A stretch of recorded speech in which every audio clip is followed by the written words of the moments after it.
মনোবীক্ষণ polyclinic, চিকিৎসার জগতে এক দশক। এখন এখানে সব বিষয়ে ডাক্তারবাবু একসাথে তলায়। ফোন করুন 7477999515 এই নম্বরে। আরজিকর কাণ্ডে বিচার চাইছেন জুনিয়র ডাক্তাররা। বিচার না হওয়া পর্যন্ত চলবে তাদের আন্দোলন। আন্দোলনে সাধারণ মানুষকেও সামিল হওয়ার আহ্বান জুনিয়র ডাক্তারদের। আরজিকর কাণ্ডে বিচার চেয়ে কর্মবিরতি চলছে জুনিয়র ডাক্তারদের। চিকিৎসা ব্যবস্থা সচল থাকার পাশাপাশি আন্দোলন চালিয়ে যাচ্ছেন জুনিয়র ডাক্তাররা। মুর্শিদাবাদ মেডিকেল কলেজ হাসপাতালেও একই ছবি, তবে এখানে রক্তদানের মধ্যে দিয়ে অভিনব প্রতিবাদও চলছে।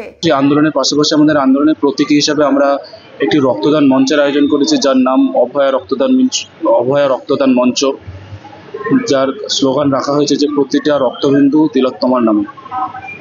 তো আজকে আমাদের 3 নম্বর দিন রক্তদান মঞ্চের।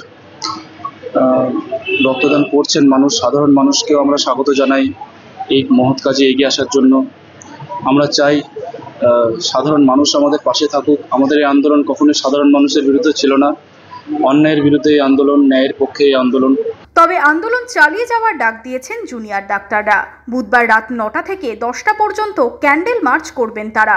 সুপ্রিম কোর্টের হিয়ারিংটা আছে, ওটার দিকেও আমরা তাকিয়ে, তার জন্যই গত 3 আর 4 যেমন কালকে আমাদের একটা প্রোটেস্ট র্যালি বেরিয়েছে, আজকেও রাত্রেবেলায় 9টা থেকে 10টার যেটা কর্মসূচি আছে, যেটা ক্যান্ডেল মার্চ, ক্যান্ডেল বা হিউম্যান চেইন যেটাকে আমরা বলছি, সেটা বেরোতে।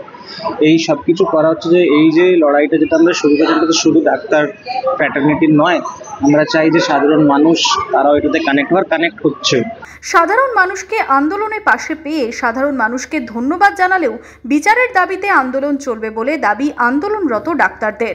আমাদের সব থেকে ইউনিক ভালো লাগা যেটা থাকে সেটা হচ্ছে কাউকে সুস্থ করে।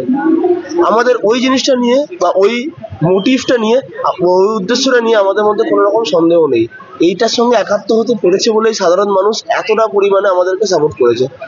আর আমরা আমৃত্যু আমাদের শেষ রক্ত বিন্দু অবধি আমরা চেষ্টা করে যাব এই আন্দোলনটাকে পুরোপুরি অরাজনৈতিক রাখতে।